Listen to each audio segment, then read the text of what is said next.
Hello दोस्तों, नमस्कार। Dream campus में आपका स्वागत है। मैं हूं शिवजीत सिंह। दोस्तों, जैसा कि आप जानते हैं कि हम उत्तर प्रदेश के जो मेंस का एग्ज़ाम आ रहा है 2019 का, उसको फोकस करके हम करंट अफेयर्स की क्लास कर रहे हैं और आज ये इकॉनमी का चौथा लेक्चर है।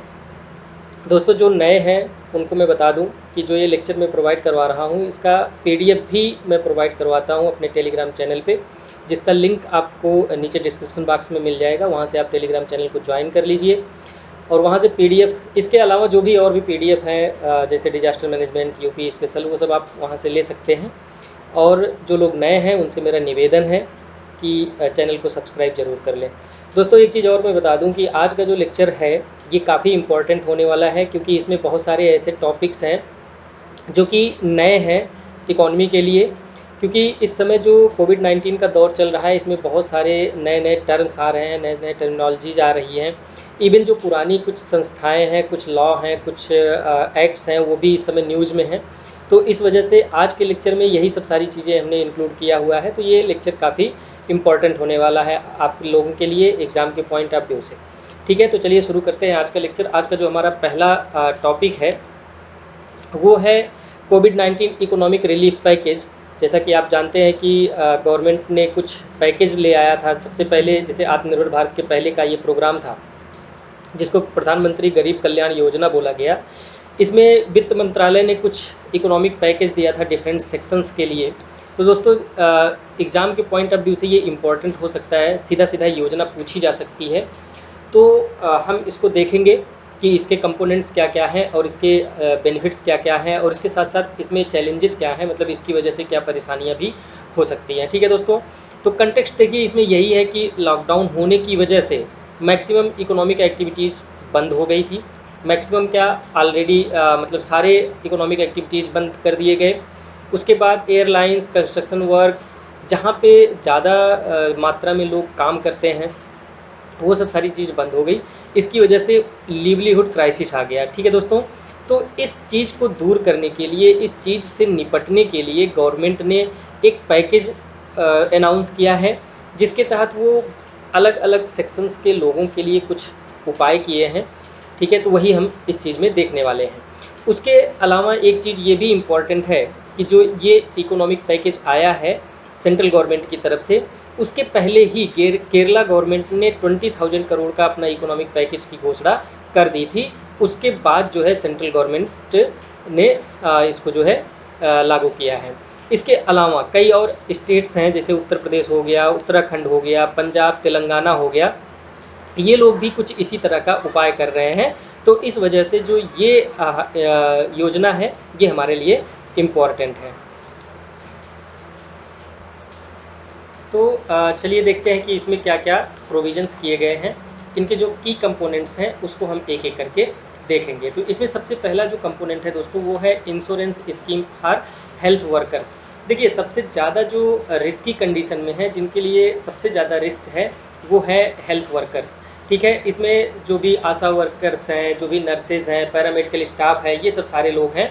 तो इनके लिए एक 50 लाख का मेडिकल इंश्योरेंस कवर दिया गया है इस योजना में 3 महीने के लिए। ठीक है दोस्तों, हो सकता है कि इसको आगे चल के बढ़ाया भी जाए।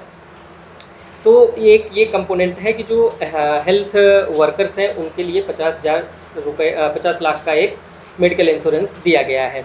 ठीक है, अब इसमें जो हेल्थ वर्कर्स हैं उसमें जैसे आशा वर्कर्स हो गए, मेडिकल सैनिटरी वर्कर्स हो गए गवर्नमेंट हॉस्पिटल में, उस नर्सेज हो गए, डॉक्टर्स हो गए, ये सब सारे उसमें इंक्लूडेड हैं। उसके अलावा जो दूसरा कंपोनेंट है वो है food security for next 3 month, जिसको बोला गया प्रधानमंत्री गरीब कल्याण अन्न योजना।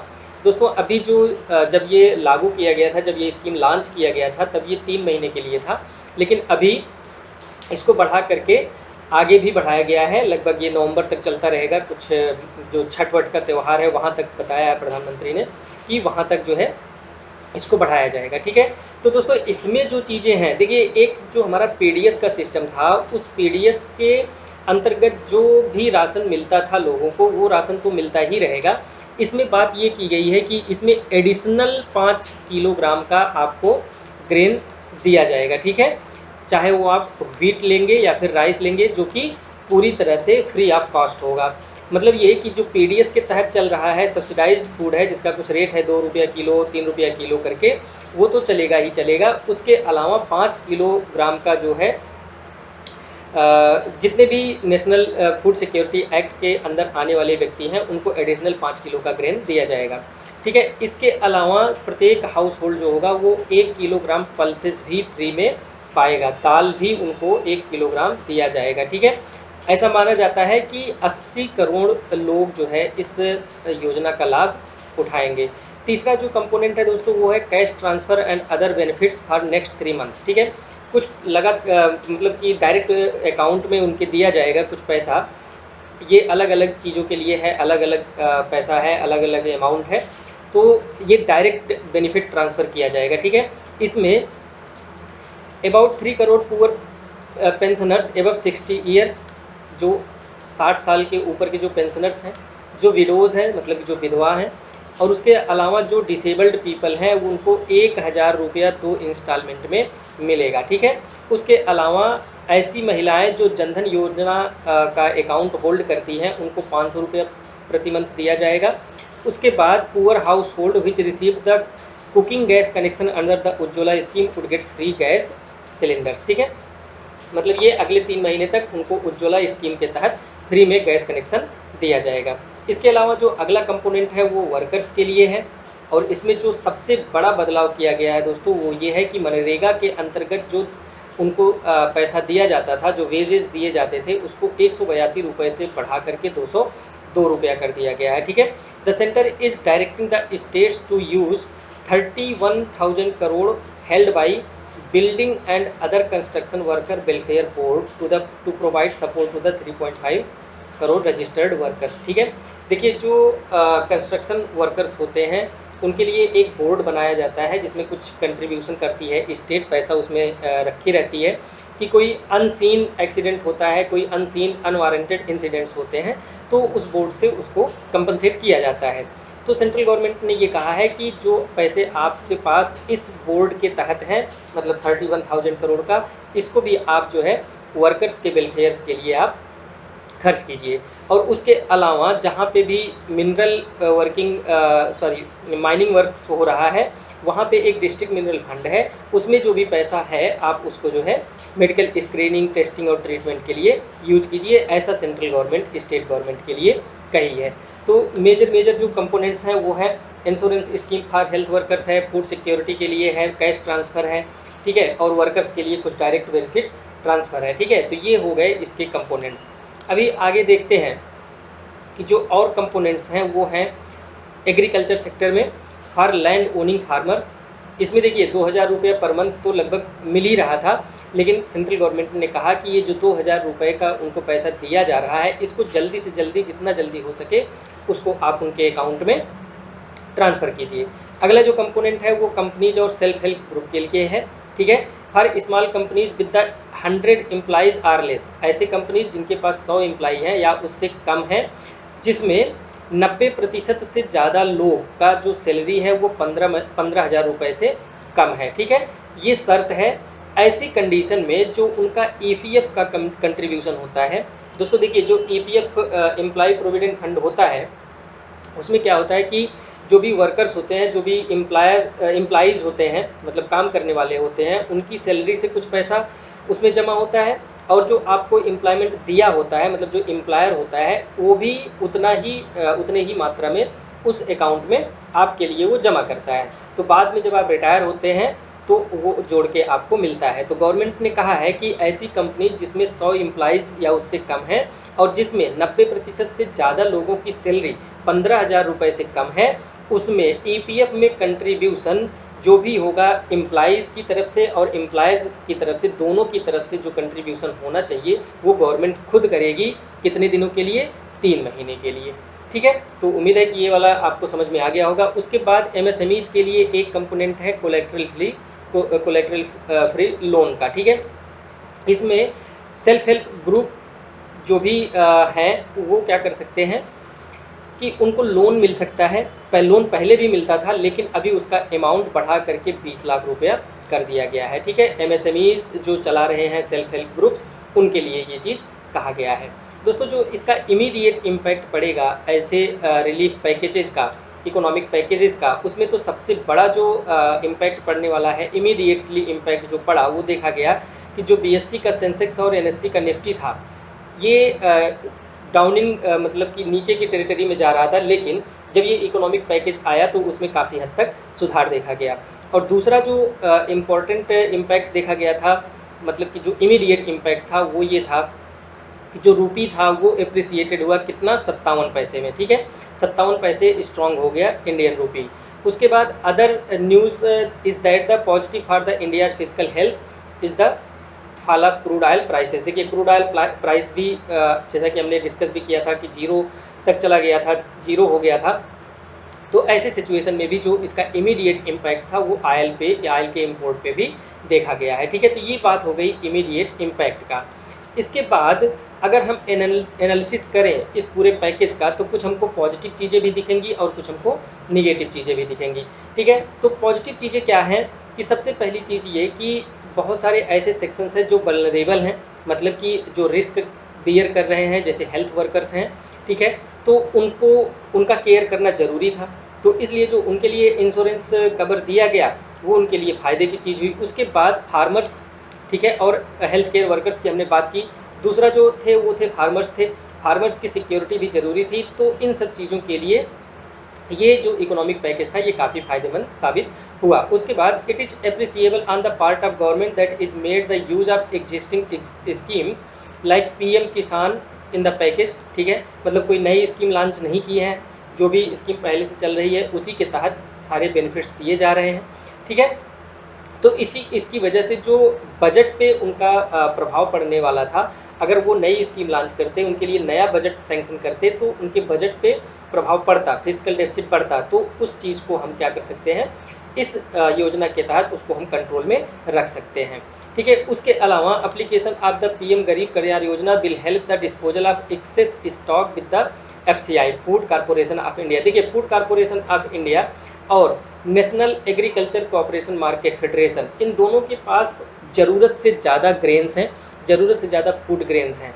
तो ऐसी स्थिति में जबकि महामारी का दौर है और लोगों के पास लिवलीहुड नहीं है, खाने पीने का सामान नहीं है, ऐसे में जो उनके पास एक्सेस ग्रेन्स है, अगर उसको वो फ्री में गरीब लोगों तक पहुंचा देंगे तो दो काम हो जाएगा। एक तो जो फूड क्राइसिस आनी थी या फूड क्राइसिस की संभावना बताई जा रही थी उसको टाला गया, और उसके अलावा जो एक्सेस अमाउंट में एफसीआई के पास जो ग्रेन्स थे उसका भी सही तरीके से प्रयोग कर लिया गया, ठीक है।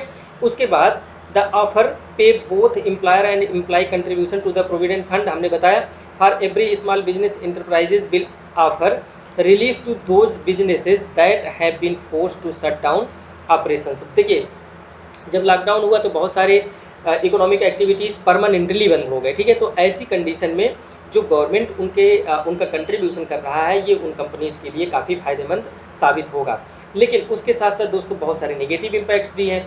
अब निगेटिव इम्पैक्ट्स क्या क्या हो सकते हैं, सबसे पहले ये कि the effectiveness of the prime minister Garib Kalyan will be more in the states with the full functioning PDS, ठीक है।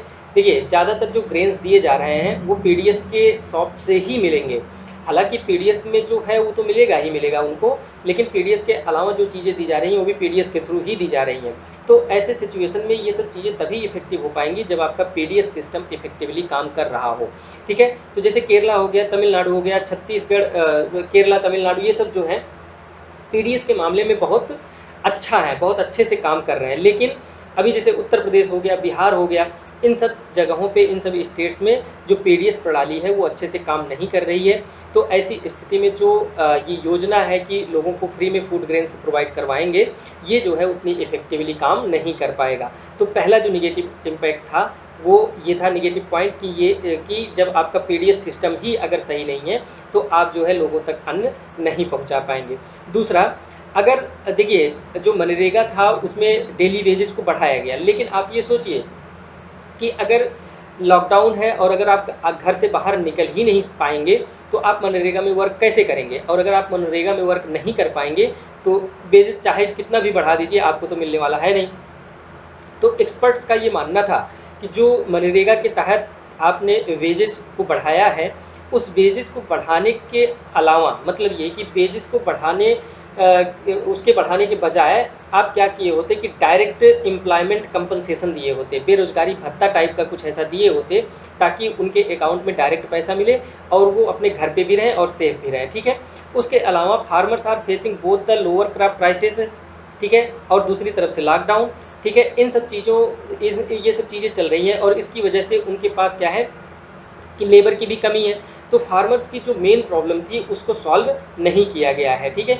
जो उनको पैसा दिया जा रहा था वो तो पैसा दिया ही जा रहा था, लेकिन जो प्राइस फॉल हो रही है, जो लॉकडाउन की वजह से उनकी एग्रीकल्चरल एक्टिविटीज़ नहीं हो पा रही हैं, मतलब कि वो हार्वेस्टिंग नहीं कर पा रहे हैं, ठीक है। और चूँकि देखिए जो मार्च अप्रैल का टाइम है वो हार्वेस्टिंग का टाइम होता है, तो ऐसे समय पे वो सब अपने जो एग्रीकल्चरल एक्टिविटीज़ होते हैं वो नहीं कर पा रहे हैं, तो ऐसे में उनको 2000 रुपये दे करके भी कोई फ़ायदा नहीं होने वाला है, ठीक है। उसके बाद another challenge for the government will be locate and deliver the support to the migrant workers. सबसे बड़ा इशू तो इनका है। सबसे ज़्यादा देखिए कंस्ट्रक्शन वर्क में जितने लोग थे वो ज़्यादातर माइग्रेंट वर्कर्स थे। अभी सबसे बड़ी प्रॉब्लम ये निकल के आ रही है कि हम उनको पहले आइडेंटिफाई करें, उनको लोकेट करें, तब तो हम उनके लिए कुछ कर पाएंगे। तो गवर्नमेंट के सामने ये भी एक बहुत बड़ा चैलेंज था। उसके अलावा जो कारपोरेट सेक्टर है और जो मिडिल क्लास पीपल हैं वो इन स्कीम्स में, इस योजनाओं में उनके लिए कोई बात नहीं की गई है, उनको कंसीडर नहीं किया गया है। तो ये कुछ पॉजिटिव और नेगेटिव पॉइंट्स थे जो कि आपके एग्जाम के पॉइंट ऑफ व्यू से बेनिफिशियल हो सकते हैं। आप इसको एक बार देखिए और उसके बाद लिखने की स्थिति में आप आराम से आ जाएंगे, ठीक है। अगला जो है वो आप वे फॉरवर्ड में क्या लिख सकते हैं। ग्लोबली बहुत सारे कंट्रीज़ ने 10 से 12% का फिस्कल एक्सपेंशन किया है, लेकिन अगर इंडिया के बारे में हम बात करें तो ये 0.75% ही है जीडीपी का, ठीक है। तो अगर ग्लोबल लेवल पे हम इसको कंपैरिजन करें तो हम यह पाते हैं कि ये बहुत ही थोड़ा है, बहुत ही मार्जिनल है, ठीक है। तो एक ये वे फॉरवर्ड में लिख सकते हैं कि अगर आपको इकोनॉमिक पैकेज देना था, आपको इस तरह की व्यवस्था करनी थी, तो आपको बजट और बढ़ाना चाहिए था, क्योंकि विश्व के और भी देश जो हैं वो काफ़ी ज़्यादा मात्रा में इस चीज़ को कर रहे हैं, ठीक है। Government should now turn its focus towards business that are running out of cash and may soon default even as a series and statutory commitments it relief is not given. देखिए बहुत सारे ऐसे बिजनेस एक्टिविटीज़ थे जो कि पूरी तरह से बंद होने के कगार पे हैं, क्योंकि उनके पास पैसा नहीं है। तो गवर्नमेंट को इन सब चीज़ों पे भी फोकस करना चाहिए कि जो छोटे छोटे बिजनेस एक्टिविटीज़ हैं वो भी चलते रहें, ठीक है। और दूसरी बात यह है कि part second of economic relief should not be delayed beyond few following days. मतलब ये कि अभी तो ये शुरुआत है, आगे आपको और भी इस तरह के रिलीफ पैकेजेस देने की आवश्यकता पड़ सकती है और गवर्नमेंट को इसके लिए तैयार रहना चाहिए, ठीक है। तो दोस्तों उम्मीद है कि आपको प्रधानमंत्री गरीब कल्याण योजना पूरी तरह से समझ में आ गया होगा और आप अब इस स्थिति में होंगे कि अगर यहाँ से मेंस में कोई भी क्वेश्चन आता है तो आप उसका आंसर अच्छे से दे पाएंगे, ठीक है। अगला जो हमारा टॉपिक है वो है FRBM एक्ट। देखिए कुछ फ्लेक्सिबिलिटी कुछ स्टेट्स जो है मांग रहे हैं। सबसे पहले तो केरला ने डिमांड किया। देखिए मुद्दा यहाँ पे ये नहीं है कि फ्लेक्सिबिलिटी कौन स्टेट मांगा या कितना मांगा या क्यों मांगा। मुद्दा ये है कि FRBM एक्ट न्यूज़ में है, तो FRBM एक्ट को डायरेक्ट पूछा जा सकता है एग्ज़ाम में। तो इसलिए जो हमारा फोकस है वो है FRBM एक्ट को तैयार करना, ठीक है, ना कि जो अभी रिसेंट में परिवर्तन हुए हैं या रिसेंट में जो भी फ्लेक्सिबिलिटी मांगी गई है। हालांकि जो कंटेक्स्ट है वो कंटेक्स्ट यही है कि केरला ने FRBM एक्ट में कुछ फ्लेक्सिबिलिटी मांगा है, उन्होंने कुछ टाइम मांगा है और अपने टारगेट्स को कुछ बढ़ाने की अनुमति मांगा है। तो ये कंटेक्स्ट है, ठीक है। तो जो आपका कंक्लूजन होगा या फिर जो आपका इंट्रो होगा, आप उस इंट्रो को यहाँ से स्टार्ट कर सकते हैं कि रिसेंटली जो है केरला गवर्नमेंट ने FRBM एक्ट में कुछ रिलैक्सेशन मांगा है। तो दोस्तों हमारा जो फोकस है वो है FRBM एक्ट। तो सबसे पहले हम FRBM एक्ट को देख लेते हैं कि ये क्या है, ठीक है। 2003 में दोस्तों ये इनेक्ट किया गया है FRBM एक्ट, ठीक है। उसके बाद इसका जो एम है, जो इसका लक्ष्य है, इसका लक्ष्य ये है, it aims to make the central government responsible for ensuring inter governmental equity in fiscal management and long term micro economic stability. आसान भाषा में दोस्तों ये है, जो फिस्कल मैनेजमेंट है लॉन्ग टर्म में, देखिए फिस्कल पॉलिसीज़ गवर्नमेंट बनाती है, उसमें अपना जो भी उसका खर्चा होता है, जो एक्सपेंस होता है और जो रेवेन्यू होता है, जो उसका फिस्कल डेफिसिट होता है, उन सब चीज़ों को वो टारगेट रखता है, एक टारगेट बनाता है कि उसके अंदर ही उसको रखा जाए। तो इससे क्या है कि जो फिजिकल पॉलिसीज़ बनती हैं उससे लॉन्ग टर्म में इकोनॉमी में स्टेबिलिटी आती है, ठीक है। तो FRBM जो एक्ट है वो इसी को इंश्योर करता है। Act envisages the setting of limit of central government debt and deficit. It limits the fiscal deficit to the 3% of the GDP. Most important जो इसमें पॉइंट है वो यही है कि FRBM एक्ट के तहत सेंट्रल गवर्नमेंट को 3% से ज़्यादा अपनी GDP का 3% से ज़्यादा फिजिकल डेफिसिट नहीं रखना है, ये FRBM एक्ट बोलता है, ठीक है। To ensure that the states too are financially prudent, ठीक है, जो स्टेट्स हैं उनकी भी फाइनेंशियल स्थिति सही हो, इसलिए 15th फाइनेंस कमीशन ने रिकमेंड किया है कि जो FRBM एक्ट का टारगेट है वो स्टेट्स के लिए भी बनाई जाए, ठीक है। The states have since enacted their own respective financial responsibility legislation which sets the same 3% of gross state domestic product cap on their annual budget deficit। मतलब ये कि जो स्टेट्स हैं वो भी अपना जो एनुअल डेफिसिट है, उनका जो फिजिकल डेफिसिट है वो भी अपना टारगेट पे रखते हैं कि 3% से ज़्यादा ये ना हो, ठीक है। It also mandates greater transparency in physical operations of central government and the conduct of physical policy in medium term framework. देखिए, जब भी गवर्नमेंट बजट पेश करती है तो उसके लिए एक उसी में एक स्टेटमेंट वो प्रेजेंट करती है जिसको बोलते हैं मीडियम टर्म फ्रेमवर्क। मतलब ये कि आप अगले 3 साल के लिए क्या क्या करने वाले हो, कैसे कैसे आप टारगेट में रखोगे, या अगले 3 साल तक आपका जो फिजिकल डेफिसिट है उसका टारगेट क्या क्या आप रखेंगे, ठीक है। The rules for implementing act were notified in July 2004। The rules were amended in 2018 and most recently 2018 में इसको अमेंड किया गया और टारगेट रखा गया कि हम 2023 तक 3.1% अपना फिजिकल डेफिसिट रखेंगे, ठीक है। एन.के. सिंह कमेटी ने रिकमेंडेशन दिया 2016 में कि आप जो अपना फिजिकल डेफिसिट का टारगेट है उसको 3% आप रखिए in the year of up to March 31 और मार्च 31 2020 तक, और इसको और कम करिए 2020-21 में 2.8% ले आइए और उसके बाद 2023 तक 2.5% ले आइए, ठीक है। तो जो मीडियम टर्म फ्रेमवर्क है, हमने बताया कि ये अगले 3 साल तक की चीज़ों को बताता है कि हम अपने 3 साल में क्या करेंगे। तो जो एन.के. सिंह कमेटी का रिकमेंडेशन है वो इस मीडियम टर्म फ्रेमवर्क को बताता है कि अगले 3 साल में फिजिकल डेफिसिट क्या होना चाहिए। इनके अनुसार जो 2020 मार्च तक आप 3% पे रखिए, 2020-21 का जो फाइनेंशियल ईयर होगा उसमें 2.8% रखिए और 2023 तक इसको घटा करके 2.5% कीजिए, ठीक है। तो ये हो गई FRBM एक्ट की बात। सिंपल सी बात यह है कि 2003 में इसको इनेक्ट किया गया और इसका जो टारगेट है, इसका जो एम है वो है फिजिकल डेफिसिट या फिजिकल स्टेबिलिटी गवर्नमेंट की मेंटेन करने के लिए। और इसके लिए इसमें ये रिकमेंडेशन दिया जाता है कि सेंट्रल गवर्नमेंट और स्टेट गवर्नमेंट दोनों अपने GDP का 3% से ज़्यादा फिजिकल डेफिसिट ना करें, उससे ज़्यादा ना बढ़ाएं, ठीक है। और रिसेंटली जो एन.के. सिंह कमेटी के रिकमेंडेशन है वो ये है कि सेंट्रल गवर्नमेंट 2020 तक 3% रखेगी, 2020-21 में 2.8% रखेगी और 2023 तक इसको 2.5% तक घटाकर करेगी, ठीक है।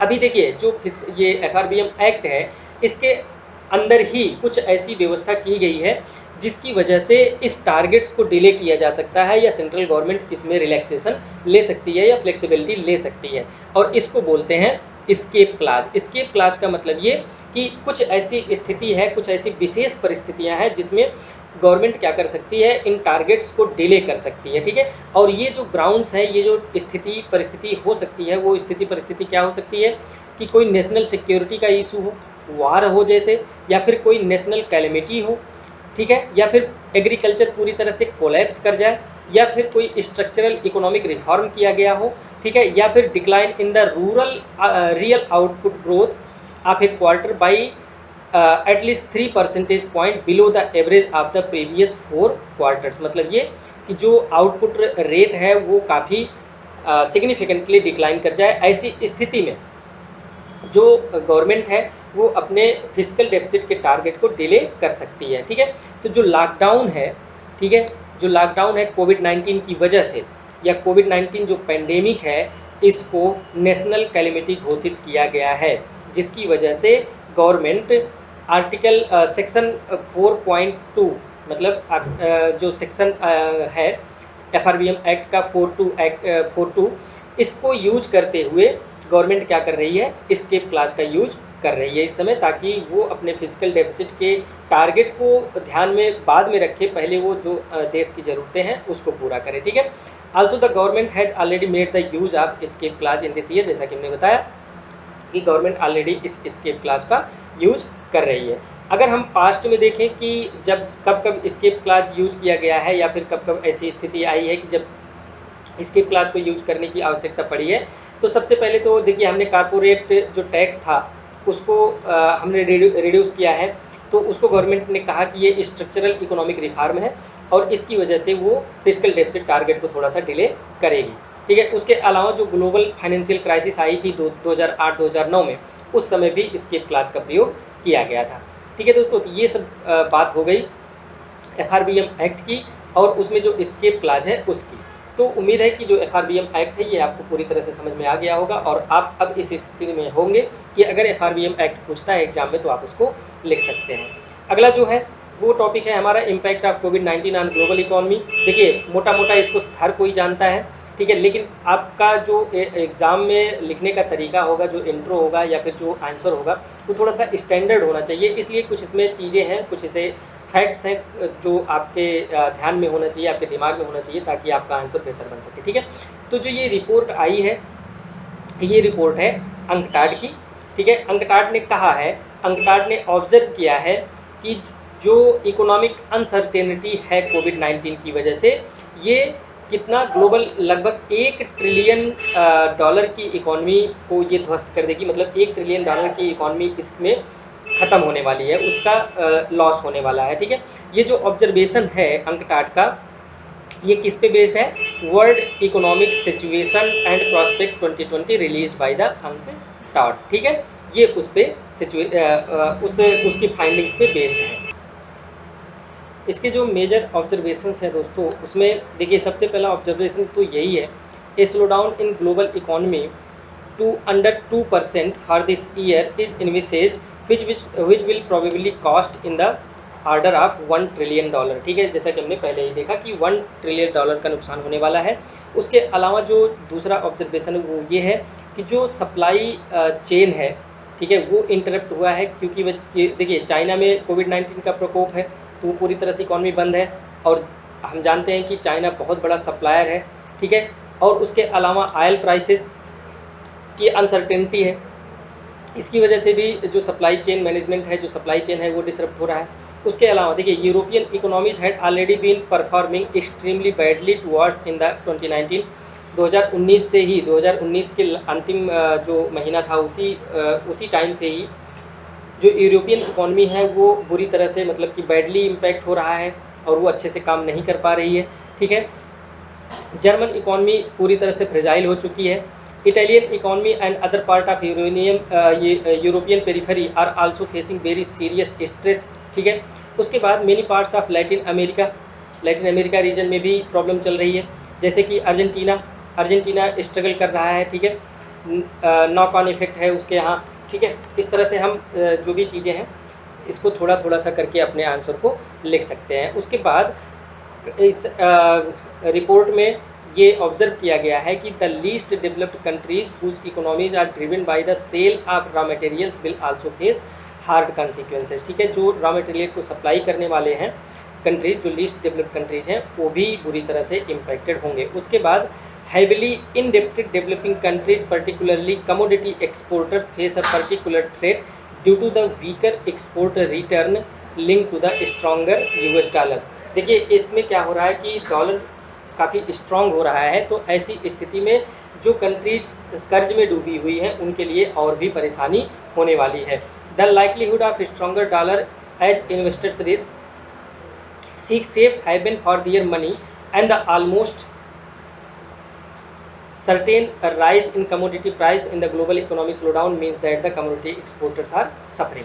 ठीक है। देखिए वही है कि अगर यूएस डॉलर ज़्यादा हो जाएगा तो जो उनका एक्सपोर्ट है वो काफ़ी बुरी तरह से प्रभावित होगा।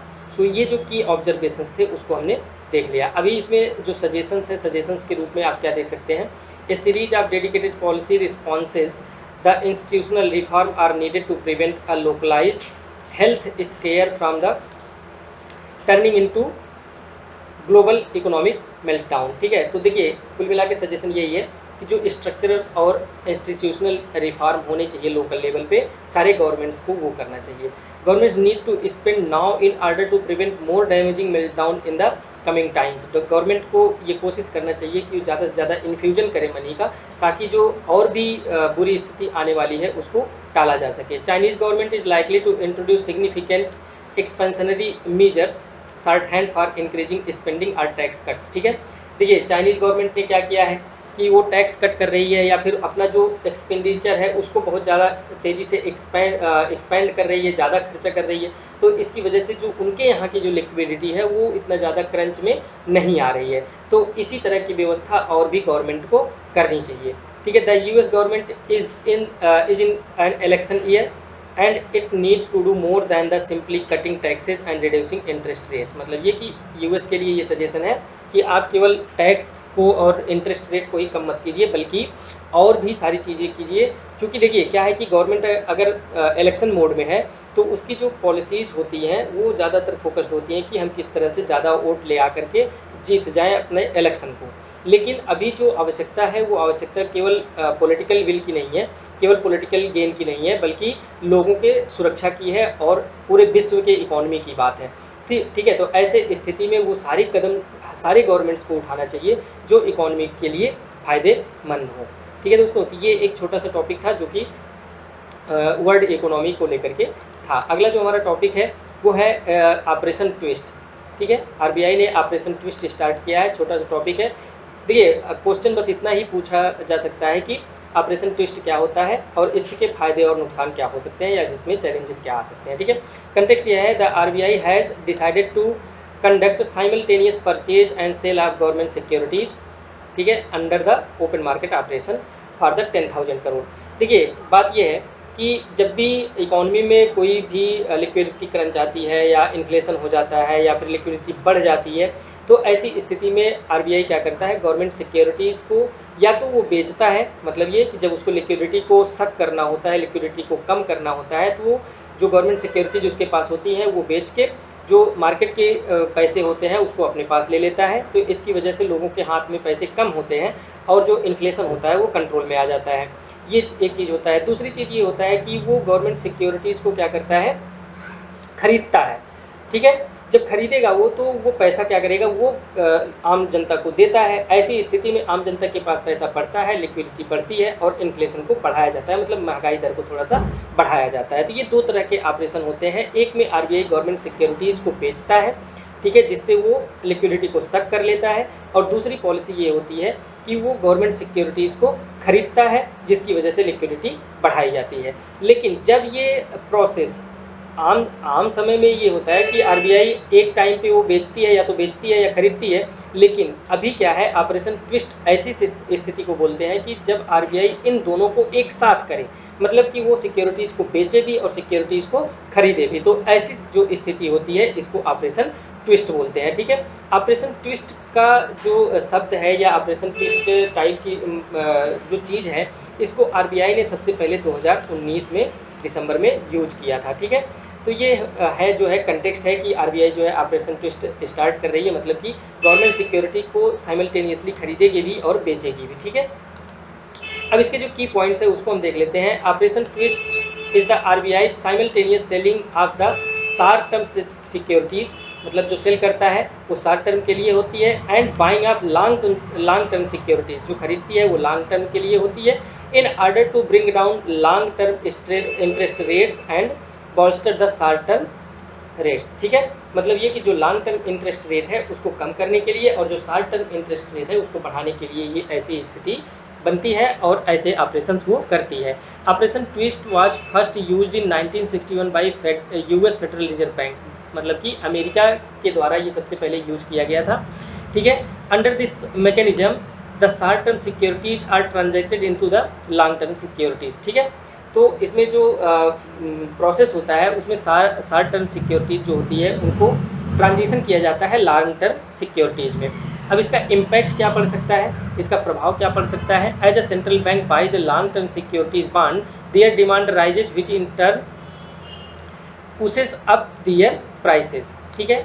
ऑब्वियसली लॉन्ग टर्म, अगर वो लॉन्ग टर्म के लिए वो बेचेगा तो ऐसे में क्या होगा कि उसकी डिमांड बढ़ेगी, उसका इंटरेस्ट रेट भी बढ़ेगा, ठीक है। However the bond yield comes down, देखिए लॉन्ग टर्म के लिए होता है तो अगर कोई भी बॉन्ड है, अगर वो लॉन्ग टर्म के लिए है तो उसका बॉन्ड यील्ड कम हो जाता है। बॉन्ड यील्ड क्या होता है दोस्तों, जैसे मान लीजिए आपने कोई बॉन्ड आज खरीदा किसी मूल्य पर और आज के 10 साल के बाद उस बॉन्ड को आपने बेचा किसी मूल्य पर, तो जो गेन होता है आपको, जो आपको पैसा मिलता है, उसको बॉन्ड यील्ड कहते हैं, आसान भाषा में यही है, ठीक है। तो बॉन्ड यील्ड जितना ज़्यादा होता है उसका इंटरेस्ट रेट उतना ही कम होता है, इसका दोनों का इन्वर्स रिलेशन होता है, ठीक है। The interest rate in an economy is determined by the yield, if it is low interest rate decreases, ठीक है। Thus, the lower long-term interest rates mean people can avail long-term loans, ठीक है। मतलब ये कि अगर इंटरेस्ट रेट कम है तो लोग उसको ज़्यादा खरीदते हैं ज़्यादा टाइम के लिए, ठीक है। This will lead to boost the consumption and spending in the economy, in turn will revive the growth. Obviously कि अगर लोगों के पास बॉन्ड होगा, उसका उसमें कुछ इंटरेस्ट पा रहे हैं, कुछ पैसा पा रहे हैं, तो धीरे धीरे ये क्या करती है, इकोनॉमी को बूस्ट करती है, ठीक है। तो ये बात हो गई जो इम्पैक्ट पड़ने वाला है ऑपरेशन ट्विस्ट का, उसका। जो अगला हमारा टॉपिक है वो है डायरेक्ट मोनेटाइजेशन, ठीक है। कंटेक्स्ट इसका ये है, the governments both centre and state fiscal deficit is expected to shoot up to around 15% of the GDP। देखिए हमने अभी FRBM एक्ट में देखा कि जो फिजिकल डेफिसिट होना चाहिए वो 3% से ज़्यादा नहीं होना चाहिए, लेकिन जो इस समय का सिचुएशन है, इस सिचुएशन को देखते हुए ऐसा कहा जा रहा है, ऐसी उम्मीद की जा रही है कि जो फिजिकल डेफिसिट होगी वो 15% के आसपास हो सकती है। तो ऐसी स्थिति में जो पॉसिबल, सबसे बेस्ट पॉसिबल वे है कि इसको कैसे कम किया जाए, वो ये है डायरेक्ट मोनेटाइजेशन, ठीक है। अभी डायरेक्ट मोनेटाइजेशन क्या होता है उसको हम देख लेते हैं, ठीक है। Direct monetisation, in direct monetization the government asked RBI to print new currencies in return of new bonds, ठीक है, that the government gives to RBI। हम जानते हैं कि गवर्नमेंट जब भी RBI से कहती है कि आप जो है नए प्रिंट छापो, तो इसके बदले में उतने ही अमाउंट का गवर्नमेंट सिक्योरिटीज़ या गवर्नमेंट बॉन्ड जो है गवर्नमेंट RBI के पास रखती है, ठीक है। तो जो डायरेक्ट मोनेटाइजेशन है वो यही प्रोसेस है कि आप जो है RBI को बोलो, मतलब ये कि गवर्नमेंट RBI से बोलती है कि आप नए प्रिंट जो है, नए नोट को प्रिंट कीजिए, इसके बदले में जो नया कैश मार्केट में लॉन्च करेगा, नए नोट को वो प्रिंट करेगा, उसके बदले में वो क्या करता है, गवर्नमेंट सिक्योरिटीज़ को अपने पास रखता है, ठीक है। ये जो पूरा प्रोसेस होता है इसको हम डायरेक्ट मोनेटाइजेशन बोलते हैं, ठीक है। Now the government would have the cash, obviously अब जब नए प्रिंट हो जाएंगे नोट तो वो गवर्नमेंट को दे देगी RBI, और RBI गवर्नमेंट से उसके बदले में उतने ही अमाउंट का बॉन्ड ले लेगी। ऐसी स्थिति में गवर्नमेंट के पास पैसे अधिक आएंगे, ठीक है, उनके पास पैसा पर्याप्त होगा, तो वो जो भी चीज़ें हैं, ऑनगोइंग चीज़ें, चाहे वो हेल्थ पे हो, चाहे वर्कर्स के लिए हो, महिलाओं के लिए, एग्रीकल्चर सेक्टर में हो, तो वो उस पर खर्च करने के लिए फ्री हैंड हो जाता है, उसके पास पर्याप्त पैसा होता है, ठीक है। बस ये ध्यान देना है कि जो इनडायरेक्ट मोनेटाइजेशन होता है उससे केवल डिफरेंस इतना है कि जो इनडायरेक्ट मोनेटाइजेशन होता है उसके तहत RBI क्या करती है, ओपन मार्केट ऑपरेशन करती है, जिसमें गवर्नमेंट सिक्योरिटीज़ को वो बेचती है और पैसा लेती है, वहाँ पे नए प्रिंट्स नोट को नए प्रिंट नहीं करती है, ठीक है। लेकिन जो डायरेक्ट मोनेटाइजेशन होता है उसमें RBI नए नोटों को प्रिंट करती है, लेकिन इनडायरेक्ट मोनेटाइजेशन में ये वो केवल ओपन मार्केट ऑपरेशन से के द्वारा जो है लोगों के हाथ में पैसा देती है। डायरेक्ट और इनडायरेक्ट मोनेटाइजेशन में ये छोटा सा अंतर है।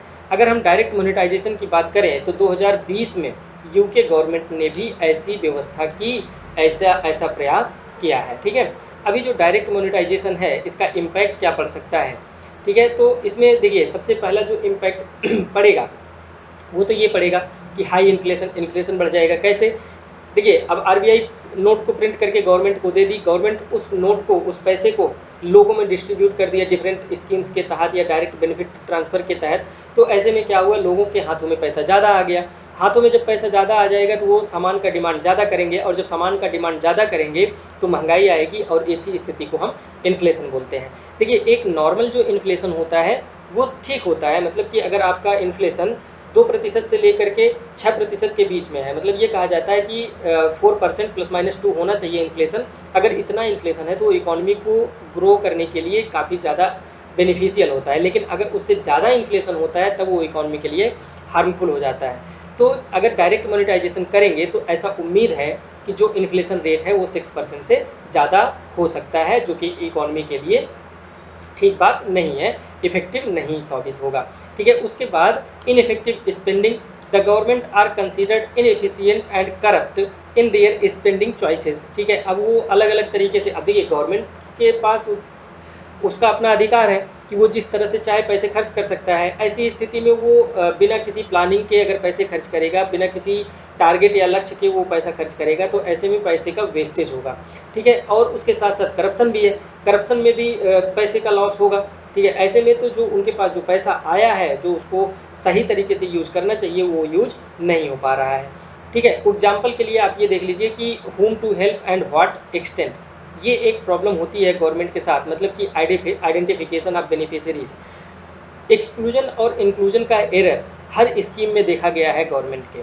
तो ऐसी स्थिति में जिसको पैसा मिलना चाहिए उसको नहीं मिल पाएगा, और जिसको नहीं मिलना चाहिए उसको मिलेगा ही नहीं, बल्कि उसको ज़्यादा भी मिल जाता है। तो ऐसी स्थिति में जो गवर्नमेंट की प्रक्रिया है, जो प्रोसेस है, वो काफ़ी इनएफिशिएंट हो जाती है। ये भी एक संभावना है। उसके बाद यह देखा गया है कि डायरेक्ट मोनेटाइजेशन की वजह से पास्ट में भी कई बार क्राइसिस आ चुका है। जैसे बैलेंस ऑफ पेमेंट का क्राइसिस था 1991 में, और उसके साथ हम 2013 में भी नियरली जो है क्राइसिस के करीब पहुंच गए थे। ठीक है, तो पास्ट में भी ऐसा देखा गया है कि डायरेक्ट मोनेटाइजेशन से क्राइसिस आता है, इकोनॉमिक क्राइसिस आता है। देखिए 1997 तक क्या होता था कि आरबीआई जो है ऑटोमेटिकली मोनेटाइज करती थी गवर्नमेंट के डेफिसिट को।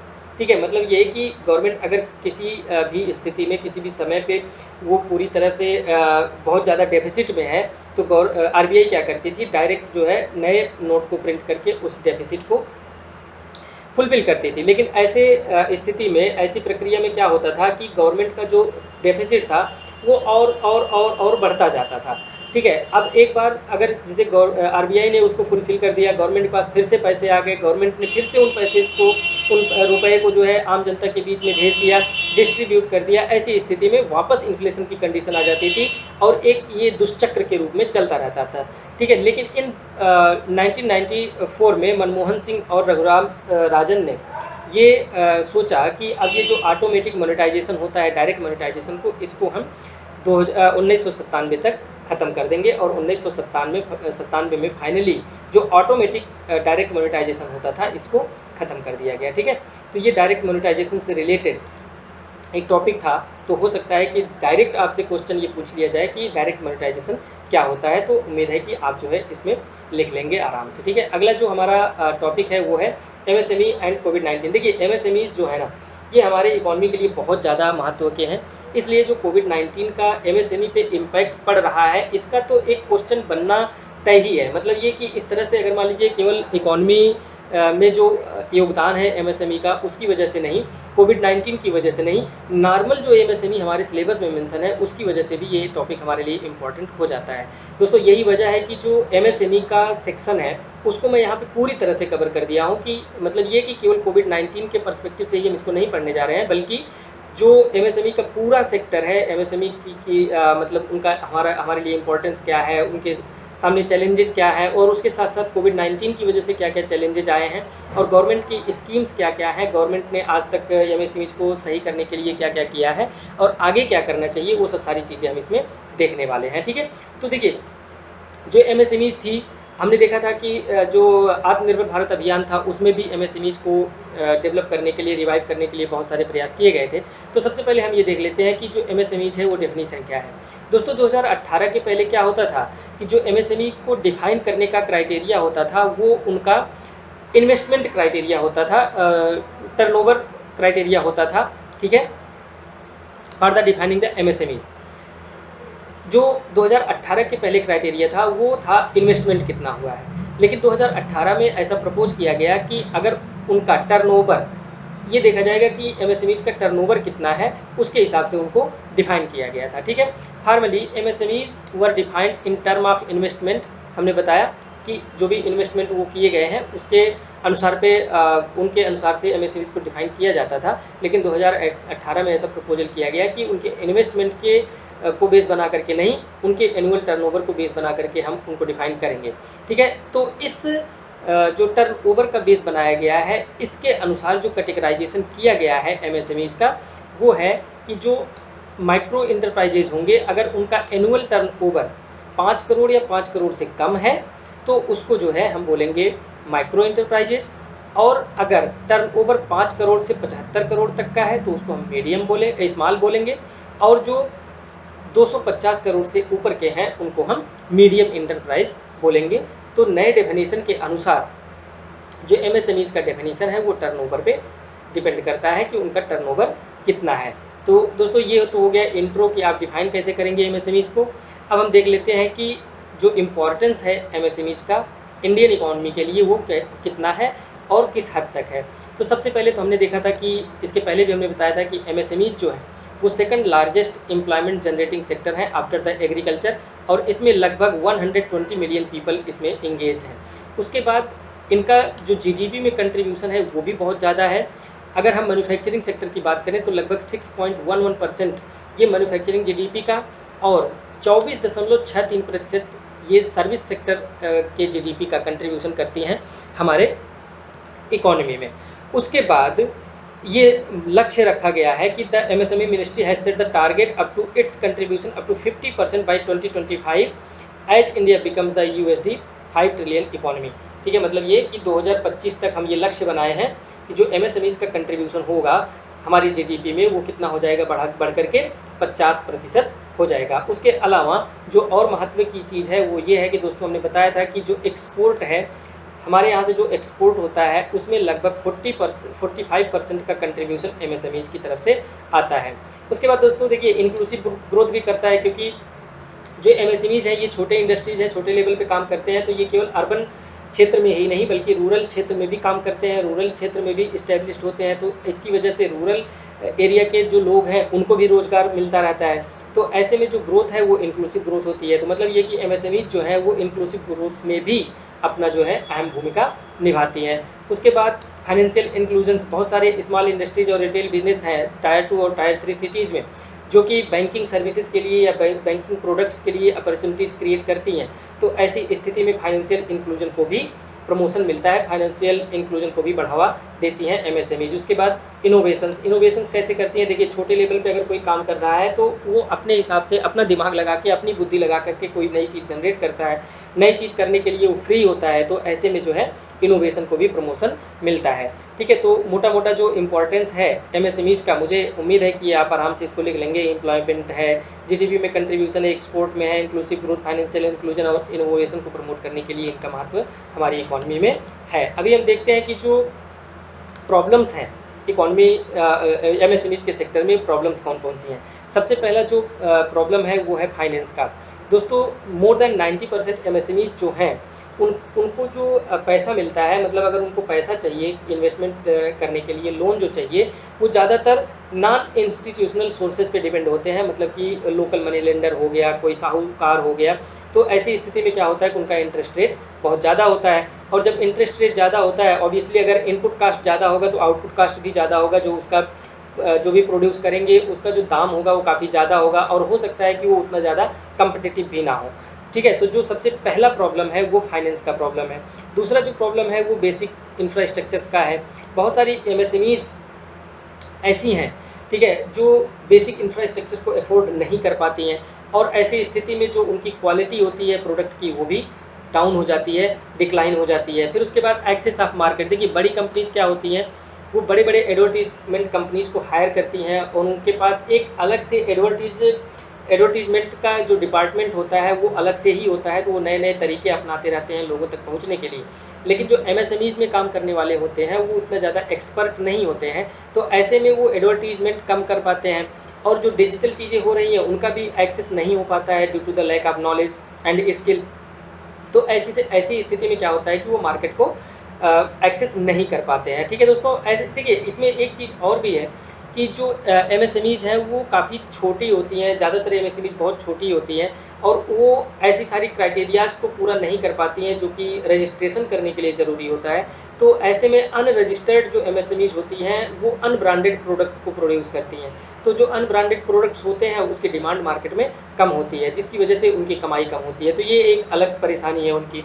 उसके बाद एक्सेस टू मॉडर्न टेक्नोलॉजी भी उनके पास नहीं हो पाती है। क्यों? क्योंकि वो अवेयर ही नहीं होते हैं जो एडवांस टेक्नोलॉजीज़ हैं उसके बारे में, उनके प्रोड्यूस को वो कैसे अच्छा बना सकते हैं, कैसे उसका इफेक्टिवनेस कम्पिटिटिव उसको कैसे कर सकते हैं।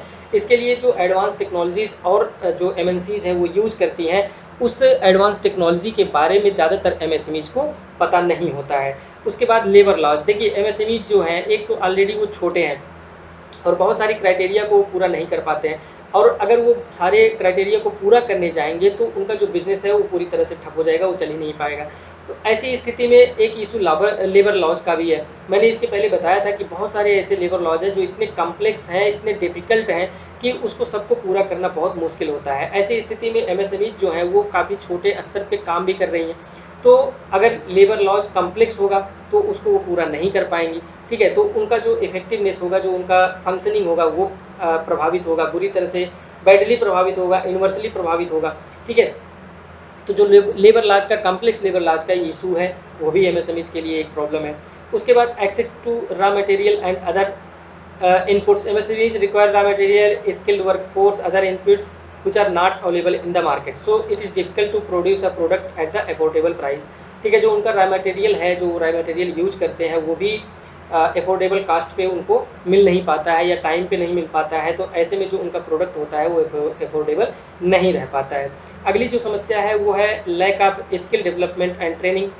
देखिए एमएसएमईज का कोई जो रेगुलर फ्रेमवर्क होना चाहिए, जो प्रोफेशनल फ्रेमवर्क होना चाहिए ट्रेनिंग का, स्किल डेवलपमेंट का, मिड टर्म ट्रेनिंग का, ये सब चीज़ें एमएसएमईज में नहीं हो पाती हैं। तो ऐसी स्थिति में जो उनका काम करने का तरीका होता है वो पुराने ढंग से ही चलता रहता है, और जिसकी वजह से वो काफ़ी इफ़ेक्टिव नहीं हो पाती है, कम्पिटिटिव नहीं हो पाती है। तो इसकी वजह से जो उनका क्वालिटी होती है, प्रोडक्ट की क्वालिटी होती है, वो क्या हो जाती है, डिक्लाइन हो जाती है। उसके बाद पुअर टैक्स स्ट्रक्चर, तमाम तरह के टैक्स कंप्लाइंसेज होते हैं जो एमएसएमईज को पूरा करने होते हैं। एमएनसीज के लिए ये करना आसान होता है क्योंकि उनका एक टैक्स डिपार्टमेंट अलग होता है, वो सारी चीज़ें, और उनके पास सीए वगैरह होते हैं। लेकिन एमएसएमईज की अगर हम बात करें तो वो इतने छोटे स्तर पर काम करते हैं कि ये सब चीज़ें उनके लिए अफोर्ड कर पाना काफ़ी मुश्किल होता है, ठीक है दोस्तों। तो ये सब सारी समस्याएं हैं एमएसएमईज को लेकर के। दोस्तों इसका जो पीडीएफ है उसको टेलीग्राम चैनल पे आपको मिल जाएगा। तो मैं ये रिकमेंड करूँगा कि इसको निकाल करके आप जो है प्रिंट आउट ले लीजिएगा और इसको एक बार पढ़ लीजिएगा। जो इसमें हेडिंग्स है उसको अंडरलाइन कर लीजिएगा ताकि मोटी मोटी चीज़ें आपको एग्जाम में याद रहें और आप जो है आसानी से आंसर को लिख पाएँ, ठीक है। अभी कोविड-19 की वजह से कुछ प्रॉब्लम्स और भी इसमें बढ़ गई, जैसे डिक्लाइनिंग रेवेन्यू। एक तो ऑलरेडी उनके पास पैसा नहीं था, और कोविड-19 की वजह से जो भी उनके सोर्सेज थे पैसे का, जो बैंक था या फिर जो मनी लेंडर्स थे, वो भी जो है पैसे नहीं दे पा रहे हैं। तो उनका जो इकोनॉमिक एक्टिविटी है वो प्रभावित हो रही है। उसके बाद अनअवेलेबिलिटी ऑफ कैश, ठीक है, कैश की प्रॉब्लम है। फिर उसके बाद lack of labour availability, shut down होने की वजह से, लॉकडाउन होने की वजह से लोग अपने घरों में हैं, लेबर्स अपने घरों में हैं, बाहर नहीं निकल रहे हैं, तो इसकी वजह से उनको लेबर भी नहीं मिल पा रहा है, ठीक है। फिर उसके बाद loan against collateral, loans to MSME are mostly given against property, ठीक है, जैसे कोलैटरल के रूप में अपनी प्रॉपर्टी को रखते हैं। But in times of crisis property value falls and that inhibits the extension of new loans. अब उनकी प्रॉपर्टी जो थी उसकी प्राइस गिर गई लॉकडाउन की वजह से, इकोनॉमिक एक्टिविटीज़ के बंद होने की वजह से। ऐसी स्थिति में उनको जो नया लोन मिलने वाला था या फिर जो भी पैसा मिलने वाला था वो पैसा नहीं मिल पा रहा है अभी तक। अगर हम बात करें तो जो कोविड-19 के समय पे जो स्टेप लिया गया है गवर्नमेंट के लिए to ease the firm financial distress during this period, the Reserve Bank of India has announce several measures such as moratorium on term of loans, ठीक है, easier working capital financing. Some public sector banks have also opened up emergency credit lines for the business. ये दो तीन चीज़ें की गई हैं। एक तो मोराटोरियम की व्यवस्था की गई है, ठीक है। मोराटोरियम व्यवस्था क्या है एनबीएफसीज के लिए या एमएसएमईज के लिए, उसको हम अगले लेक्चर में देखने वाले हैं। उसके बाद जो वर्किंग कैपिटल फाइनेंसिंग है उसको भी काफ़ी ईजी किया गया है। इसके अलावा जो बैंक्स हैं वो एक अलग क्रेडिट लाइन एमएसएमईज के लिए खोली है, ठीक है। तो कोविड-19 के समय में अगर ये पूछा जाए कि एमएसएमईज को रिवाइव करने के लिए गवर्नमेंट की तरफ से क्या किया गया है, तो आप ये 2-3 चीज़ें वहाँ पे लिख सकते हैं। और उसके साथ साथ अगर एमएसएमईज़ को पूरी तरह से तैयार करना है, पूरी तरह से अगर उसमें कहीं से भी कोई क्वेश्चन आना है तो आप यहाँ से उसको तैयार कर सकते हैं। और आई गारंटी कि इसके बाहर कहीं कुछ भी नहीं है, ठीक है। एमएसएमई में इतना ही है जो है, इसके बाहर कोई भी क्वेश्चन ना तो आएगा और ना तो ही कुछ इससे एक्स्ट्रा कोई फैक्ट स्टैटिक्स लिखने की ज़रूरत है, ठीक है। उसके बाद अगर हम अभी तक के जो पूरा हम एमएसएमईज़ को इंटायरिटी के रूप में देख रहे हैं, तो अभी तक के जो स्कीम्स हैं गवर्नमेंट ने क्या प्रयास किए हैं वो हम एक बार देख लेते हैं।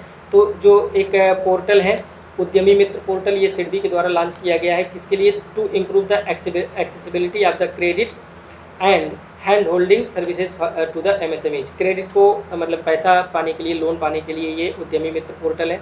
उसके बाद एमएसएमई संबंध एक है, to monitor the implementation of public procurement from the MSMEs by central public sector enterprises. देखिए गवर्नमेंट का कुछ नियम है, कुछ कानून है कि कुछ प्रतिशत, देखिए गवर्नमेंट के भी अपने खर्चे होते हैं, उनकी ज़रूरतें होती हैं, कुछ चीज़ें कमोडिटीज़ वो सर्विसेज सारी चीज़ें वो प्रोक्योर करते हैं प्राइवेट एंटिटीज से। तो गवर्नमेंट की कुछ पॉलिसीज़ है कि certain percentage of the expenditure should be purchased from the MSMEs, ठीक है। तो ये जो एमएसएमई संबंध है ये उसको डील करता है, उसको मॉनिटर करता है कि कितनी चीज़ें खरीदी गई, उसका पेमेंट हुआ कि नहीं, या पेमेंट नहीं हो रहा है तो क्यों नहीं हो रहा है, या फिर कोई अगर डिस्प्यूट है तो उसको रिड्रेस करने का ये पूरा मैकेनिज्म है जिसको हम एमएसएमई संबंध बोलते हैं। फिर उसके बाद है अगला है जो एमएसएमई समाधान, एमएसएमई डिलेड पेमेंट। देखिए ये उसी का अगला नेक्स्ट एक्सटेंडेड वर्जन है। अगर कोई पेमेंट बाकी है तो उसको कैसे जल्दी से जल्दी सॉल्व किया जाएगा, उसके लिए एमएसएमई समाधान है। उसके बाद डिजिटल एमएसएमई स्कीम है, it involves uses of cloud computing where MSMEs uses the internet to access the common as well as tailor made, ठीक है, सेकंड इंफ्रास्ट्रक्चर, ठीक है। तो ये सब सारी चीज़ें जो डिजिटल एमएसएमई स्कीम है उसके तहत एक क्लाउड कंप्यूटिंग की व्यवस्था की गई है। उसके बाद prime minister employment generation scheme है, ठीक है। It is a credit link subsidy program under the ministry of MSME, ठीक है। ये एक क्रेडिट लिंक सब्सिडी प्रोग्राम है। उसके बाद स्फूर्ति स्कीम है, ठीक है। Organises traditional industries and artisans into clusters and make them competitive by enhancing their marketability, equipping them with the improved skills। जो स्फूर्ति स्कीम है इसमें बेसिकली क्या होता है कि जो ट्रेडिशनल इंडस्ट्रीज़ हैं, जो ट्रेडिशनल टाइप के एमएसएमईज हैं, मतलब कुछ ऐसी चीज़ें बना रही हैं कि जो ट्रेडिशनली यूज़ होता है, तो उसमें जो वर्कर्स हैं, जो उसमें काम करने वाले हैं, जो या फिर जो उसका एम्प्लॉई है, जो ओनर है, उनको समय समय पर ट्रेनिंग दी जाती है, उनके स्किल्स को बढ़ाया जाता है, उनके नॉलेज को बढ़ाया जाता है, उनको तमाम चीज़ें जो मॉडर्न टाइम में चल रही हैं उसके बारे में बताया जाता है।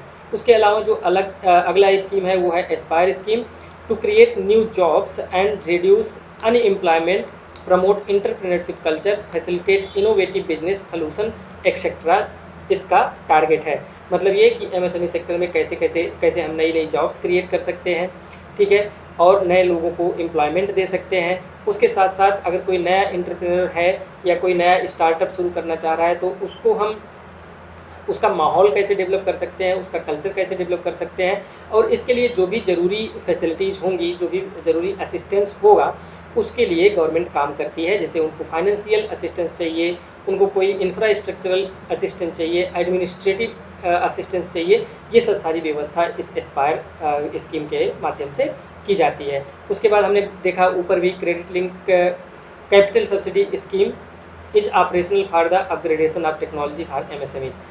एमएसएमईज की टेक्नोलॉजी को अपग्रेड करने के लिए ये एक credit linked capital subsidy scheme already चलाई जा रही है। तो आप इसको बस मतलब एक लाइन में बस एक साथ देखिए, ये इतना आपके पास समय नहीं होगा कि आप इसमें लिखे कि उद्यम मित्र पोर्टल ये सिडबी के द्वारा है और इसका ये काम है।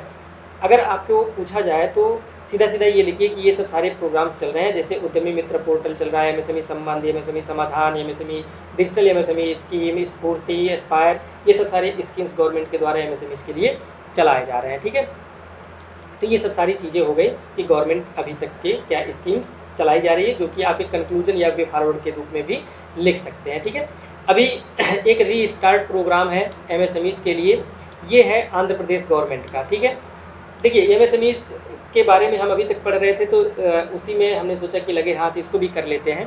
इसमें कुछ जो आंध्र प्रदेश गवर्नमेंट है वो कुछ पैकेजेस है, कुछ प्रोविजंस किया हुआ है, ठीक है।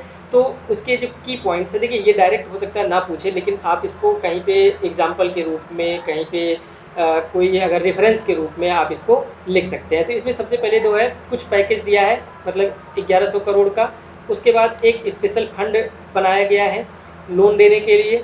उसके बाद जो पावर चार्जेज है उसमें कुछ छूट देने के लिए बात किया गया है, ठीक है। उसके साथ साथ mandatory purchasing bye the government जो है एमएसएमई से मैंडेटरीली कुछ चीज़ परचेज करेगा, वो सब सारी व्यवस्थाएं इसमें की गई हैं। और उसके साथ साथ कैपेसिटी डेवलपमेंट, मतलब स्किल डेवलपमेंट करने की बात की गई है। तो ये है restart program for MSME by the Andhra Pradesh government, ठीक है। इसका एग्जैक्ट जो है आपको अगर पढ़ना होगा तो बहुत ज़्यादा इंपॉर्टेंट नहीं है इसके फैक्ट्स, लेकिन ये है कि आप केवल इतना लिख सकते हैं, कुछ इकोनॉमिक पैकेज, कुछ स्पेशल फंड, कुछ वेबर और मैंडेटरी परचेजिंग और स्किल डेवलपमेंट की बात इस पैकेज में, इस स्कीम में की गई है, रीस्टार्ट प्रोग्राम में की गई है, ठीक है। तो अगर हम एमएसएमई को लेकर के वे फॉरवर्ड देखें तो वे फॉरवर्ड में हम क्या लिख सकते हैं, एलाइन विद आत्मनिर्भर भारत अभियान, जैसा कि हमने देखा था कि उसमें भी एमएसएमईज के लिए बात किया गया है। The restart programme of the Andhra Pradesh government will further provide much needed relief to the people engaged in this sector. Other states में also follow in the true spirit of the cooperative and competitive federalism in order to support the backbone of Indian economy. ये आप way forward के रूप में लिख सकते हैं, ठीक है। अगला जो टॉपिक है हमारा दोस्तों, एक छोटा सा टॉपिक है लेकिन मज़ेदार है, हेलीकॉप्टर मनी। देखिए क्या है कि उत्तर प्रदेश लोक सेवा आयोग का कोई भरोसा नहीं, ये क्या पूछ ले कब पूछ ले। देखिए हेलीकॉप्टर मनी, एक्चुअली इसका कंटेक्स्ट ये है कि तेलंगाना के चीफ मिनिस्टर ने कहा कि जो ये स्थिति है कोविड-19 की वजह से, जिसकी वजह से लोगों की एम्प्लॉयमेंट चली गई है, लोगों के पास लाइवलीहुड क्राइसिस है, ऐसे में हेलीकॉप्टर मनी को जो है हमको हेलीकॉप्टर मनी का जो प्रोसेस है इसको हमको करना चाहिए, ठीक है। तो अभी हम देखते हैं कि हेलीकॉप्टर मनी एक्चुअली होता क्या है।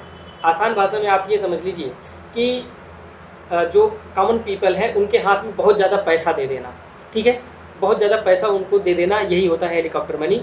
और ये हेलीकॉप्टर मनी इसलिए कहा जाता है कि एक यूएस का इकोनॉमिस्ट था, उन्होंने इस चीज़ का जो कंपेरिजन था, इस चीज़ की समानता इस बात से की थी कि हेलीकॉप्टर पे पैसे को लाद करके आम जनता में बिखेर दिया जाए, ठीक है, जिससे उनके पास पैसा आ जाएगा, ठीक है। तो ये वो जो इकोनॉमिस्ट था उन्होंने ऐसा कहा कि हेलीकॉप्टर में पैसा ला दो और लोगों को बांट दो, ठीक है, ताकि उनके पास पैसा हो और डिमांड बढ़ेगी तो प्रोडक्शन बढ़ेगा और इकॉनमी ग्रो करेगी, इकॉनमी चल पड़ेगी, ठीक है। तो ये प्रोसेस है, ये एक छोटा सा मतलब आसान भाषा में मैं इतना समझा रहा हूँ कि पैसा इन्फ्यूज़ कर देना लोगों के हाथ में, इसको हम हेलीकॉप्टर मनी बोलते हैं।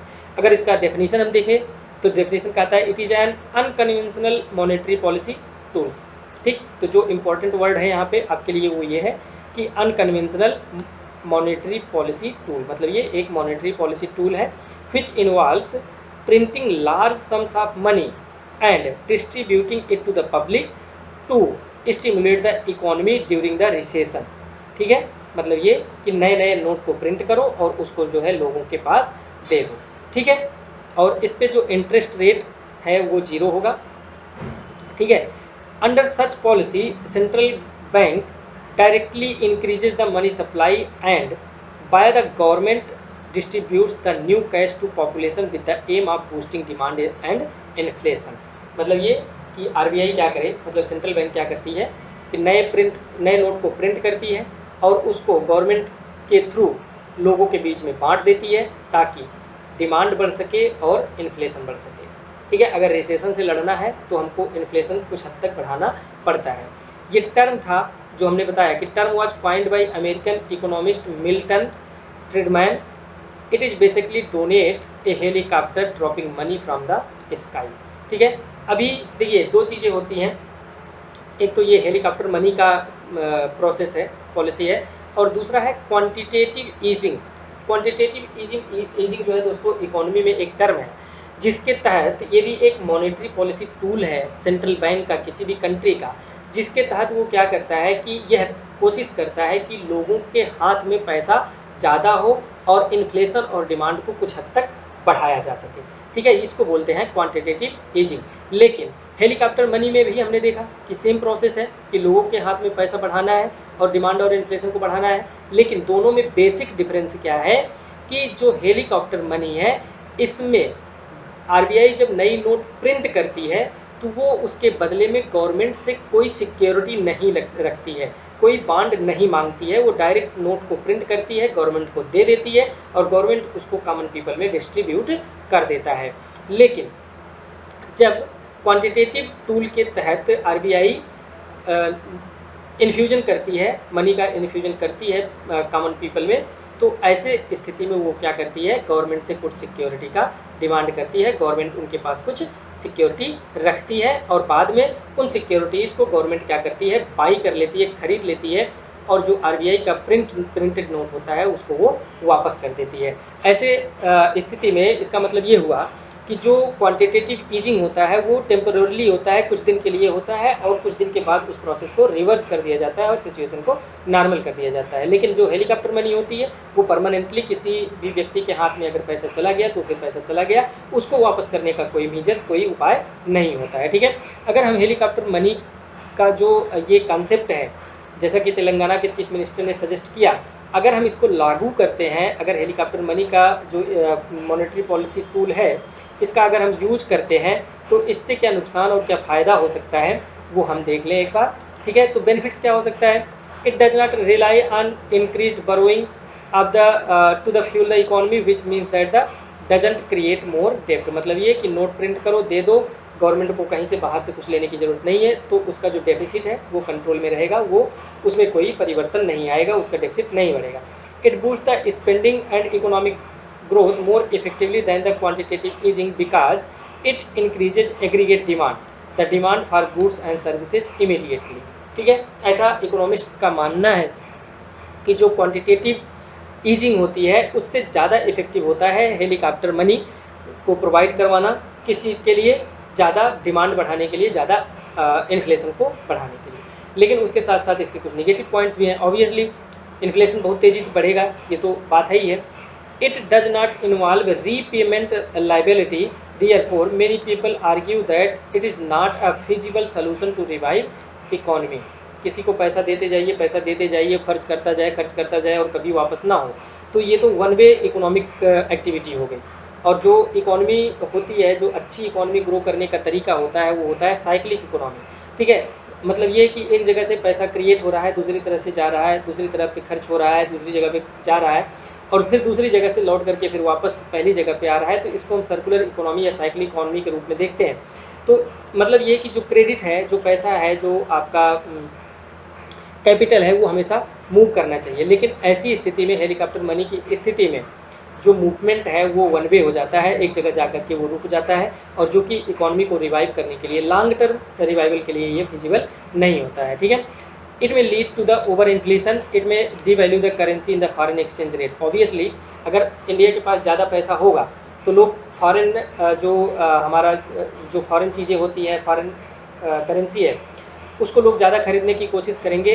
तो ऐसी स्थिति में क्या होगा, जो इंडियन रुपी वैल्यू होगा या किसी उस कंट्री का जो रुपी वैल्यू होगा वो काफ़ी हद तक डिक्रीज कर जाएगा, डिवैल्यू हो जाएगा उसका। ठीक है, तो ये दो तीन चीज़ें हैं जो कि हेलीकॉप्टर मनी की वजह से फ़ायदे होते हैं और नुकसान होते हैं। दोस्तों, आज का लेक्चर हम यहीं पे एंड करते हैं। उम्मीद है कि आपको पूरी तरह से सारी चीज़ें समझ में आ गई होंगी और अगर कोई भी समस्या है, कोई भी दिक्कत है तो आप टेलीग्राम चैनल पे हमको डायरेक्ट पूछ सकते हैं। अगर कोई भी पॉइंट नहीं समझ में आ रहा है, ठीक है, या फिर कोई भी पॉइंट आप चाहते हैं कि इस चीज़ को फिर से एक्सप्लेन किया जाए या अच्छे से एक्सप्लेन किया जाए, तो आप टेलीग्राम पे हमारा चैनल ज्वाइन कीजिए, लिंक डिस्क्रिप्शन बॉक्स में है, वहाँ पे हम इस चीज़ को एक्सप्लेन कर देंगे या फिर अपने अगली वीडियो में एक्सप्लेन कर देते हैं। ठीक है, आज के लिए बस इतना ही। Thank you for watching this video. We will meet again in the next lecture.